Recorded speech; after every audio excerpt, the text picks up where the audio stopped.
लेकिन उससे पहले ही वहाँ के लोग जो बैठे थे वो सभी अपने असली रूप में आने लगे। हाय फ्रेंड्स, मेरा नाम है धर्मपाल मौर्य। मैं हूँ उत्तर प्रदेश के बरेली जिले का रहने वाला। दोस्तों, मैं स्वागत करता हूँ आप सभी का आपके और मेरे प्यारे से इस और छोटे से YouTube channel magic story Hindi में। दोस्तों, इस चैनल पर मैं आप सभी को एक कहानी सुना रहा हूँ आज, जिसका नाम है भूतिया टाकीज या भूतों का सिनेमा हॉल। तो दोस्तों, आप इस कहानी का मज़ा अपने परिवार के साथ ले सकते हैं। इसमें कोई भी ऐसा वल्गर सीन नहीं है। और दोस्तों, अगर वीडियो आपको पसंद आए तो वीडियो को एक लाइक कर देना, और आपसे रिक्वेस्ट है कि ऐसे ही और वीडियो देखने के लिए आप हमारे चैनल को सब्सक्राइब कर लेना और बेल आइकन को ऑन कर लेना। और कहानी में कुछ अटपटा लगे या अच्छी ना लगे तो प्लीज़ कमेंट करके बताना। तो चलिए दोस्तों, शुरू करते हैं हम आज की इस कहानी को। भूतिया टाकीज भूतों का हॉरर नाइट शो।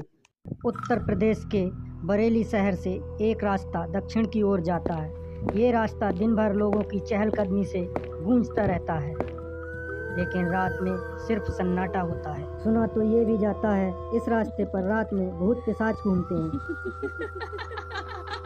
इसी रास्ते पर रमेश अपने पापा को लेकर बरेली स्टेशन पर ड्रॉप करने गया था। ट्रेन थोड़ी लेट थी, इसलिए रमेश को ज़्यादा समय लग गया और रमेश को वापस आने में अंधेरा हो गया। रमेश स्टेशन से अपनी गाड़ी लेकर अपने घर की ओर निकला। रोड पूरा खाली था, जैसे कि वीरान हो, और रमेश उस रोड पर अपनी गाड़ी को तेज़ी से भगाए जा रहा था, बस भगाए जा रहा था। बरेली से कुछ किलोमीटर आगे निकलने के बाद रोड पर एक महिला खड़ी दिखाई दी।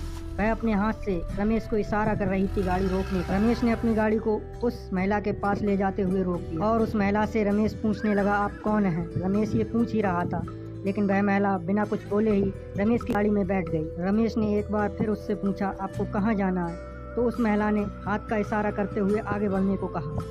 रमेश ने गाड़ी चालू कर दी और उस सुनसान रास्ते पर आगे बढ़ने लगा। कुछ दूर लगातार चलने के बाद गाड़ी एक जगह पहुंचकर खुद ब खुद बंद हो गई। रमेश ने गाड़ी को बहुत बार स्टार्ट करने की कोशिश की, लेकिन गाड़ी स्टार्ट नहीं हुई। तब रमेश खींचते हुए बोला, इस कमबख्त को भी आज ही खराब होना था। और कुछ उम्मीद से उस औरत की तरफ मुड़कर देखने लगा, लेकिन वह औरत गाड़ी में थी ही नहीं। रमेश गाड़ी से बाहर निकला और इधर उधर उसने नज़र घुमाकर देखा, तो उसने जो देखा वह देखकर वह दंग रह गया। अंधेरी रात में वह औरत एक घर की ओर पैदल चली जा रही थी। रमेश ने ज़्यादा कुछ न सोचते हुए उस औरत का पीछा करना ही सही समझा।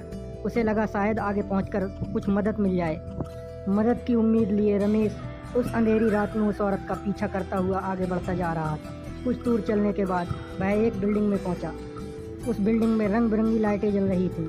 ऐसा माहौल था जैसे मानो कोई त्योहार हो। बिना कुछ सोचे ही रमेश उस बिल्डिंग के अंदर चला गया। अंदर जाकर उसने जो देखा, उसे देखकर उसका दिमाग खराब हो गया। उसने देखा वहाँ बहुत सारी कुर्सियाँ लगी हैं और एक प्रोजेक्टर पर भूतिया सिनेमा की कहानी भूतों का नाइट शो चल रही है।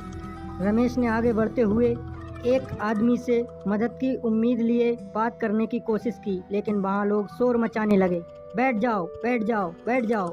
लोगों का शोर सुनकर रमेश डर गया और वहीं एक कुर्सी पर बैठ गया। उसने सोचा, फिल्म खत्म होने के बाद मैं इनमें से किसी से भी मदद मांग लूँगा। मदद की उम्मीद में रमेश वहीं बैठकर फिल्म खत्म होने का इंतजार करने लगा, लेकिन फिल्म तो खत्म होने का नाम ही नहीं ले रही थी। घड़ी अपने फुल जोर शोर से फुल स्पीड में चल रही थी। समय निकलता जा रहा था, लेकिन कुछ समय बाद वही औरत रमेश की तरफ एक गिलास में पानी लेकर आई और हाथ से आगे बढ़ा दिया। रमेश ने उसके हाथ से पानी लिया और घूरते हुए उसकी ओर देखा, लेकिन वह औरत फिर भी कुछ नहीं बोली।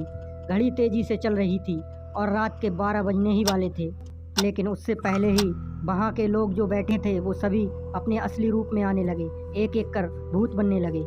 ये देखकर तो रमेश के पैरों तले ज़मीन ही खिसक गई और वह वहाँ से उठकर भागने की कोशिश करने लगा, लेकिन दरवाजे बंद हो गए और चारों तरफ आग लग गई। रमेश को आज ये भूतों का नाइट शो भूतिया सिनेमा घर में बहुत महंगा पड़ने वाला था। देखते ही देखते वहाँ चारों तरफ आग की लपटें अपने पूरे सवाब पर थीं। पूरे हॉल में कोहराम मच गया। वहाँ पर सभी लोग भूत बनकर रो रहे थे, चीख रहे थे, चिल्ला रहे थे। रमेश का शरीर झुलस रहा था। रमेश को ऐसा महसूस हो रहा था जैसे उसका शरीर मोम का हो और धीरे धीरे पिघल रहा है। वहाँ पर उठे धुएं से रमेश की सांसें फूलने लगी थीं। रमेश की जान जाने ही वाली थी, लेकिन उससे पहले ही वह बेहोश हो गया और वहीं पर गिर पड़ा। अगली सुबह जब रमेश की आंखें खुली तो वह उस लॉन के बाहर पड़ा था।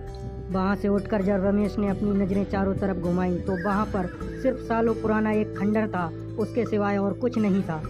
ये नज़ारा देखकर रमेश कुछ समझ नहीं पाया और डर कर वहाँ से भाग गया। भागकर सीधे वह अपनी गाड़ी के पास आया और गाड़ी स्टार्ट की और वहाँ से सीधे अपने घर चला गया।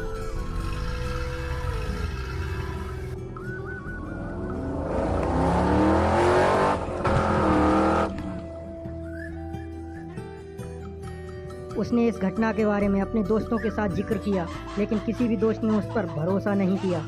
खैर, इस घटना को बीते काफ़ी दिन हो गए थे, बात आई गई सी हो गई थी। सभी लोग अपने अपने कामों में व्यस्त थे।